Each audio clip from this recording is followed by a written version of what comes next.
Welcome to Shalini academics.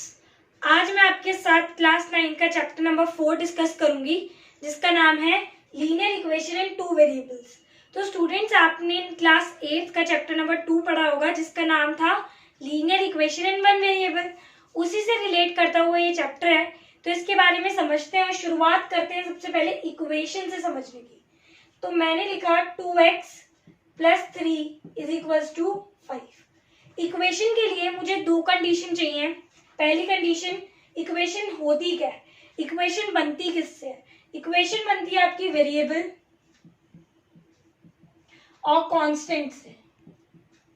जब variable और constant आपस में कंबाइन करते हैं, एक इक्वेशन बनाते हैं।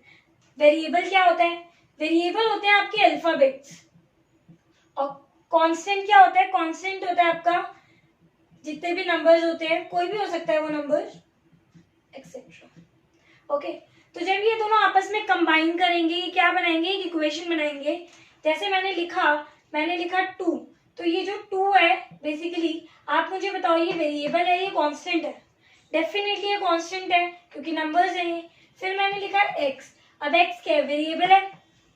फिर मैंने लिखा 3 और फिर 5। तो पहली कंडीशन तो ये कि जब वेरिएबल और कांस्टेंट आपस में कंबाइन करेंगे तो इक्वेशन बनेगी। सेकंड चीज मैं आपको ये बताना चाहती हूँ कि जिस भी इक्वेशन में वेरिएबल नहीं होगा, सपोज मैंने यहाँ से ये x हटा दिया, ये इक्वेशन नहीं है, ठीक है? तो जिस भी इक्वेशन में वेरिएबल नहीं होगा, इक्वेशन नहीं होगी। अब सपोज करो ये इक्वेशन थी, मैंने क्या करा? सारी चीजें हटा दी, बस x लिख दिया, तो ये क्या इक्वेशन है? ये इक्वेशन है, ठीक है? तो वेरिएबल का होना बहुत जरूरी है। सेकंड चीज ये, हमारी पहली कंडीशन ये हो गई।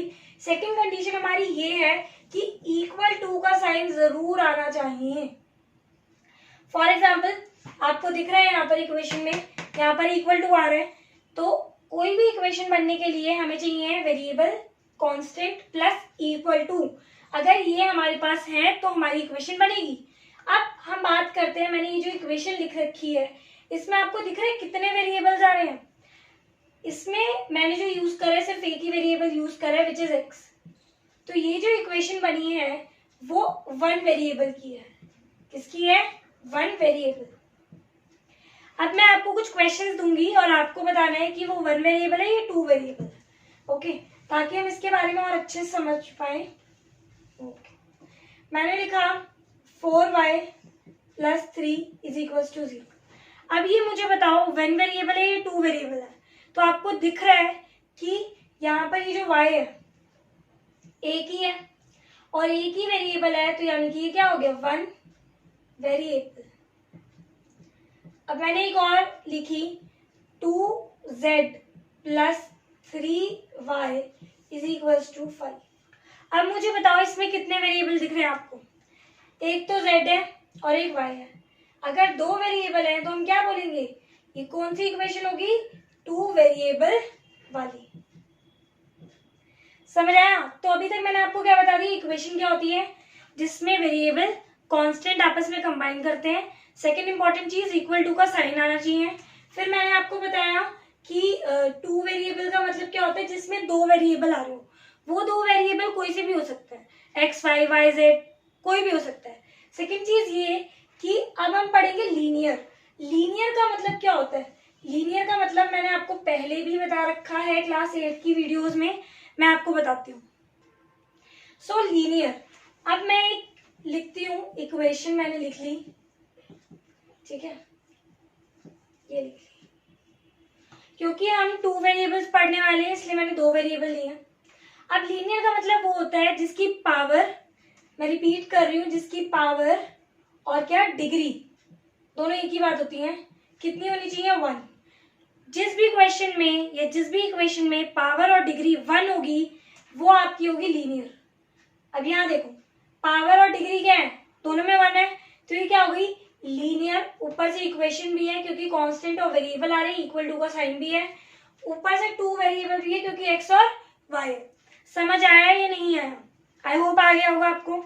एक चीज मैं आपको और क्लियर कर दूं कि सपोज यही क्वेश्चन है और उसमें लिखा हुआ है कि 2x + 3x और 5। अब आप कहो कि भाई यहाँ पर एक x ये हो गया, एक ये हो गया, ये आपकी हो गई दो वेरिएबल। ये दो वेरिएबल नहीं है बच्चों, आपको दिख रहा है कि सिर्फ और सिर्फ x की बात हो रही है और सिर्फ x आ रहा है, इसीलिए ये वन वेरिएबल होगा। ठीक है, तो मैं एक और इक्वेशन देती हूँ और आप मुझे बताओ कि क्या वो linear equation in two variable है या नहीं है। ठीक है, 4z 3y is equals to 1। बताइए क्या ये linear equation in two variables है। अब पहली बार लीनियर अगर हम चेक करें तो पावर 1 है, तो लीनियर तो है। इक्वेशन की बात करें तो वेरिएबल और कांस्टेंट दोनों है, इक्वल टू का साइन भी है, इक्वेशन भी है। अगर टू वेरिएबल की बात करें तो z और y आ रहा है, टू वेरिएबल्स भी हैं, इसीलिए हमारी ये जो कंडीशन है वो सेटिस्फाई हो गई और ये कहेगा कि ये linear equation in two variables है। एक और चीज मैं आपको समझाना चाहती हूँ, ठीक है, वो क्या है हम ढंग से समझेंगे। एक मिनट में सब रब कर लूं। ओके, सो आप ये देख रहे हो। अब आप मुझे बताओ कि क्या ये linear equation in two variables है। सबसे पहले हम पावर चेक करते हैं इसकी। इधर पावर 2 है और इधर 1 है। मैंने आपको बताया था कि लीनियर में हमेशा पावर कितनी आनी चाहिए, 1, और क्योंकि यहाँ पर पावर 2 आ रही है इसीलिए ये लीनियर इक्वेशन इन वेरिएबल या टू वेरिएबल नहीं होगी। Is it clear. सेकेंड चीज अगर मैं बताऊं तो ये क्या होगी, अगर 2 पावर है, 1 और 2 में से सबसे बड़ी पावर क्या है, 2 है, तो जिसकी पावर बड़ी होती है और उसकी भी पावर क्या है, 2 है, तो 2 पावर जिसमें भी होती है तो वो होता है हमारा क्वाड्रेटिक इक्वेशन। तो बच्चों ये आपको पढ़ना है 10th क्लास में। ठीक है, क्यों पढ़ना है, देखो हमने 8th में 1 वेरिएबल पढ़ा, 9th में हम 2 वेरिएबल्स पढ़ रहे हैं, और ये जो क्वाड्रेटिक वाला है हम कहाँ पढ़ेंगे, 10th में पढ़ेंगे। ठीक है, अब सपोज करो इसी की पावर क्या हो गई, सबसे बड़ी पावर होगी 3 और यहाँ क्या हो गई 2, लेकिन आप सबसे बड़ी पावर देखो क्या है, सबसे बड़ी पावर है 3, तो जिस भी इक्वेशन में 3 पावर सबसे बड़ी होती है वो होती है cubic equation. Is it clear.